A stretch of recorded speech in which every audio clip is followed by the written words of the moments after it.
We're joined by Professor Theo Venter for some reflections. A very good evening to you, Prof. Thanks very much for your time. Just what you made of the president saying the GNU is united and strong.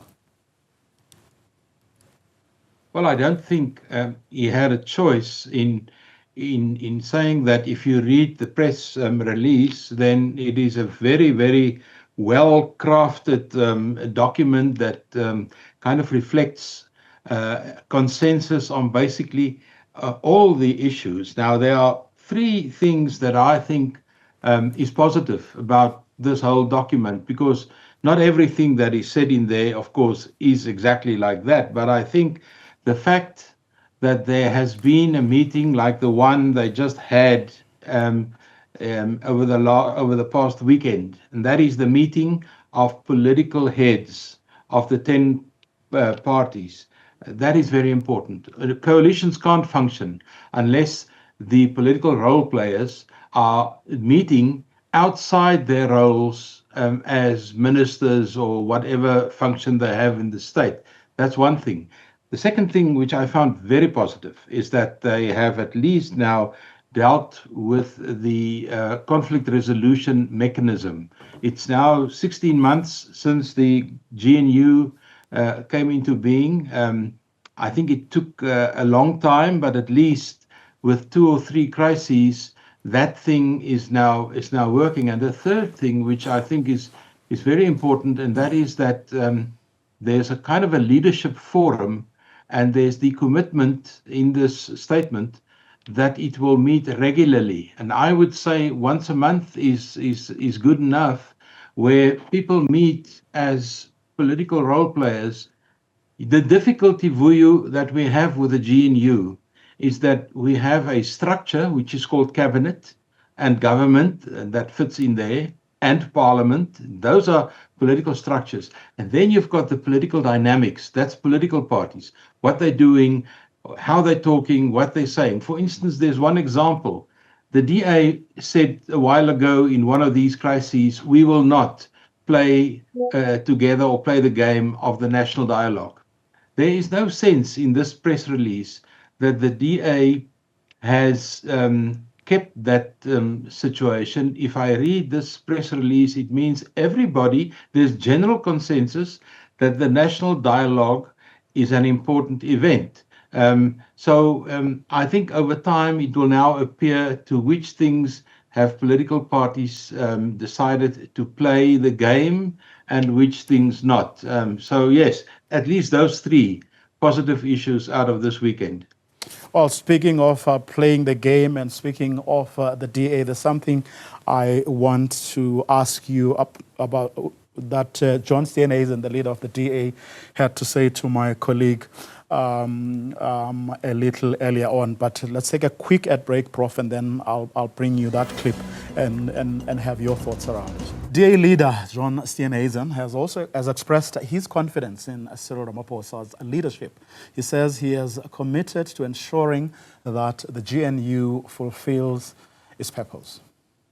He certainly seems full of energy, full of commitment to seeing out this journey that we've started to get the country out of the situation where it's stuck. There's an acceptance. We're not broken or we're not destroyed beyond repair. We're stuck. And I think the president has committed to working and using the GNU as a mechanism to get South Africa moving forward again, to get South Africans working again, and to ensure that we have a government that is fit for purpose and in its design, structure and program to ensure that we can meet the needs of the people of South Africa. But as to his future, you would have to speak to him about that. But I've certainly seen a president with remarkable energy, particularly on our trip around Vietnam, Malaysia and Indonesia, going out to bat for South Africa. And I think that it was a successful trip, and certainly the energy I've seen there is not the energy of somebody who's in the final innings by any means. I thought I needed to raise this with you, Prof, because John Steenhuisen there says it's not broken. And in light of what you said right at the beginning when we started this conversation, you suggested that the well-written statement may well be papering over the cracks.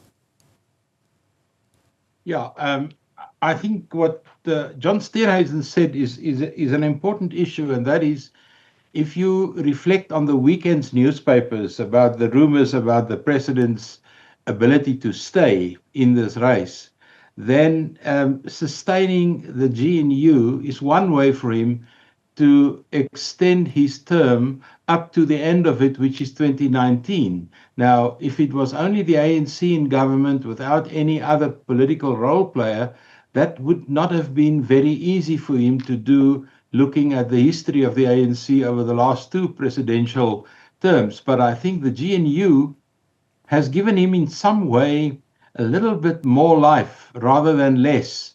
And I think the second thing which I think has cemented a little bit of the thinking in the GNU, we know that up to now, the ANC as the largest partner in this GNU has ring-fenced certain policies in certain departments. For instance, defense.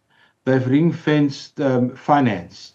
They have ring-fenced several others. Police is another example, where and foreign affairs, especially DIRCO. Now, it seems to me, out of what I've read, and maybe I'm reading too much between the lines, but it seems to me there's a reference to the appointment of people to boards and things like NSFAS and those things, that other role players in the GNU will also be given opportunity to nominate people, not only the largest party. It seems to me, if I read between the lines, foreign affairs is not going to be the only issue that the ANC will decide on. If you listen to to Minister Lamola, that's the message that comes through.